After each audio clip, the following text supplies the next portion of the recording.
जय माता दी दोस्तों, कैसे हैं आप लोग। उम्मीद करती हूँ आप सब अच्छे से होंगे। और आज से चैत्र नवरात्र की शुरुआत हो रही है और आज है पहला नवरात्र। तो चलिए देखते हैं कि मैंने किस तरह से तैयारियां की, पूजा की और मैंने कैसे पूजा किया। बहुत ही साधारण तरीके से करती हूँ मैं पूजा, कोई ज़्यादा तामझाम नहीं। ये तो अपने अपने मन की श्रद्धा है, कौन किस भाव से पूजा करता है कैसे नहीं। भगवान को तो अपने भक्तों की भाव ही चाहिए होती है।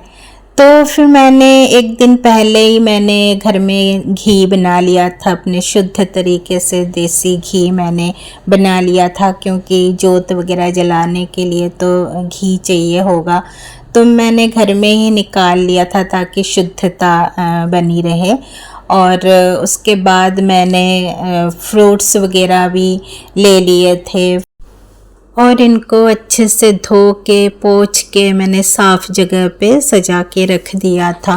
फूल वगैरह मंगवा लिए थे और जो भी बाकी पूजा का सामान वगैरह वो सब भी मैंने इकट्ठा कर लिया था।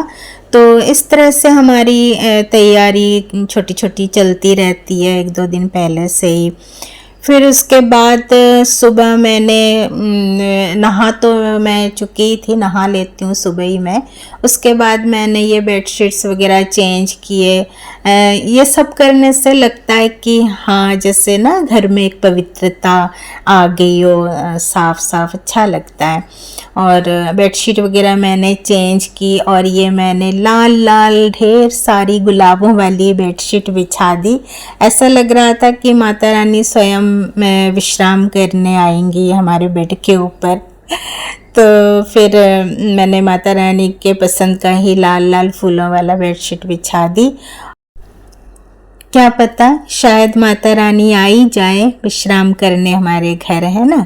उस भाव से ही हमें काम करना चाहिए। और उसके बाद सफाई कर रही थी मैं, पहले झाड़ू लगाया, फिर पोछा वगैरह लगा के मैंने घर की साफ सफाई कर ली। और ये कपड़े पहन के मैंने ये सारा काम निपटा लिया। और आज खास पूजा का दिन है तो मैं आज डालूंगी साड़ी सुंदर सी। और अच्छा लगता है किसी तीज त्योहार के दिन हम साड़ी डालें। वैसे तो रोज़ ही साड़ी डालना मुझे बहुत अच्छा लगता है। और मैंने माता रानी को यहाँ पे स्नान करवा रही हूँ, मैं स्नान करवा दिया और अच्छे से पोंछ के फिर मैं अब माता रानी के श्रृंगार करूँगी। सबसे पहले मैंने सिंदूर वगैरह टीका लगा दिया माता को और माला वगैरह पहना दिया, चुन्नी उड़ा दी और इस तरह से माता का श्रृंगार हो गया। और अब मैं उनको आसन देती हूँ और इस तरह से मैंने पूजा की तैयारी की। बहुत सारी छोटी छोटी तैयारियां होती हैं पूजा की, जिसमें कि थोड़ा टाइम लग जाता है। जोत वगैरह तैयार करना, फूलों से मंदिर को सजाना, तो ये छोटे छोटे काम होते हैं जो प्रोसेस है हमारी पूजा का, है ना। और अब मैं ये जोत जगा रही हूँ। तो इस तरह से मैंने सबसे पहले मंदिर की मेन दिया को मैंने जगाया। उसके बाद मैंने माता रानी के आगे जोत जलाया। हे माता रानी, अपनी कृपा दृष्टि अपने भक्तों पर बनाए रखना, कृपा करना हम सब पर। और अभी मैं ये दुर्गा चालीसा का पाठ करूंगी। शीललाट मुख महाविशाला, नेत्र लाल भ्रिकुटी किराला, तीनों लोक में डंका बाजत, शुंभ निशुंभ दानव तुम मारे, रक्त बीज शंखन संहारे, नित गावे सब सुख भोग परम पद पावे, देवी दास शरण निज जानी, करो कृपा जगदम्ब भवानी।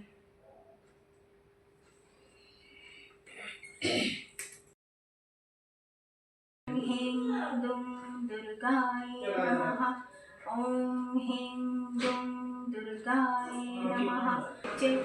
ओम ऐं ह्रीं क्लीं चामुण्डाय विच्चे। या देवी सर्वभूतेषु दयारूपेण संस्थिता, नमस्तस्यै नमस्तस्यै नमस्तस्यै नमो नमः। अब समय था आरती का, माता रानी के आरती का। तो चित्रा भी तैयार थी आरती के लिए। उसको मैंने टीका वगैरह लगा दिया और हाथ में मैंने कलावा बांध दिया उसके, कि माता रानी रक्षा करे। और इस तरह से ये रक्षा सूत्र हमें अपने हाथ में बांधने चाहिए आज के दिन।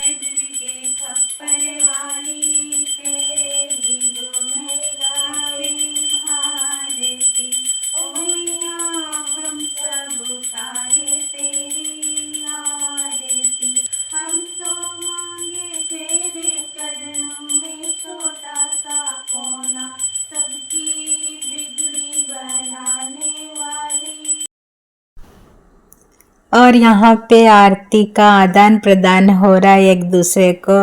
ये देखिए मेरी माता जी। और अब ये चल रही है हवन की तैयारी चल रही है। मैं प्लेट पे स्वास्तिक बना रही हूँ सिंदूर से। और जी हाँ, सही सुना आप लोगों ने, हवन की ही तैयारी कर रही हूँ इस छोटे से पात्र में, क्योंकि मैं यहाँ पर गाय के कंडे से करूँगी हवन। आम के लकड़ी वगैरह जो समिधा होती है उसके लिए तो बड़ा पात्र चाहिए होता है, लेकिन ये घर की होती है ना, ये छोटी हवन होती है, तो इसके लिए छोटा पात्र सही है। भर्गो देवस्य धीमहि धियो यो न प्रचोदयात् स्वाहा। इस तरह की छोटी हवन हमें करते रहना चाहिए घरों में। और अब ये तब तक हमारी बहू रानी भी पूजा में शामिल हो रही थी, वो भी मंदिर वगैरह गई थी, तो थोड़ा सा लेट हो गई पूजा में। चलो कोई बात नहीं, हवन में आहुति तो दे ही चुकी थी फिर भी। और हम सब ने मिलकर हवन किया, और घर में इस हवन की खुशबू से और आग से जो एक शुद्धता आ जाती है, तो वो बड़ा अच्छा लगता है। और इस तरह के हवन हमें करते रहना चाहिए। और अंत में हमें क्षमा याचना मांग लेनी चाहिए। मेरी पूजा पाठ में जो भी भूल त्रुटि हुई हो, भगवान जी हमें क्षमा कर दे। और उसके बाद टाइम हो रहा था, थोड़ा सा फलारी वगैरह कर लेते हैं। और तो फिर चित्रा आ गई किचन में, कहती मम्मा चलो मैं ये सेवा करती हूँ। तो वो आ गई थी और मखाने वगैरह घी में फ्राई कर रही थी, काजू भी किया घी में फ्राई। और उसके बाद बनाना शेक वगैरह बना के उसने मुझे फलारी बना के दिया। और बड़ा अच्छा लगता है। आजकल थोड़ी फ्री भी है, बच्चों के पेपर वगैरह हो गए हैं, तो क्लासेस वगैरह कम हो गई हैं अब।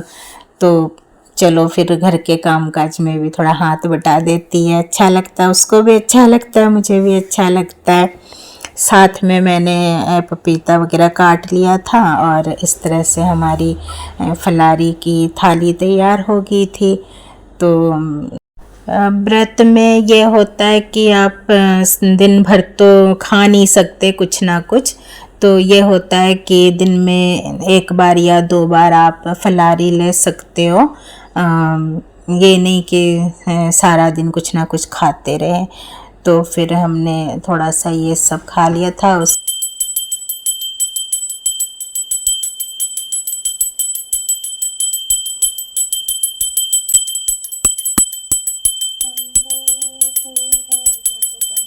काली भद्रकाली कपालिनी दुर्गा क्षमा शिवा धात्री स्वाहा स्वधा नमस्तुते। ओम जयंती मंगला काली भद्रकाली कपालिनी दुर्गा क्षमा शिवा धात्री स्वाहा स्वधा नमस्तुते। और आरती के बाद ये मैं जाप कर रही हूँ। और फ्रेंड्स, अगर हमारे ब्लॉग आपको अच्छे लगते हो तो प्लीज़ हमारे चैनल को सब्सक्राइब करें और लाइक शेयर कमेंट ज़रूर करें। इससे क्या होता है कि हमारा हौसला बढ़ता है और हम कोशिश करेंगे कि हम और अच्छा काम कर सकें। इस तरह से फिर अब ये फलारी का टाइम था शाम के, तो यहाँ बन रहे हैं साबूदाने के बड़े, और इसको साबूदाने के बड़े को फ्राई करके फिर माता रानी को भोग लगाया जाएगा, और इससे हम फलारी भी करेंगे। और इस तरह हमारे ये नवरात्र का पहला नवरात्र हमारा इस तरह से हमने सेलिब्रेट किया। आपने कैसे किया आप हमें कमेंट करके ज़रूर बताइएगा। तो मिलेंगे आपसे नेक्स्ट ब्लॉग में। देखने के लिए बहुत बहुत थैंक यू। Bye bye.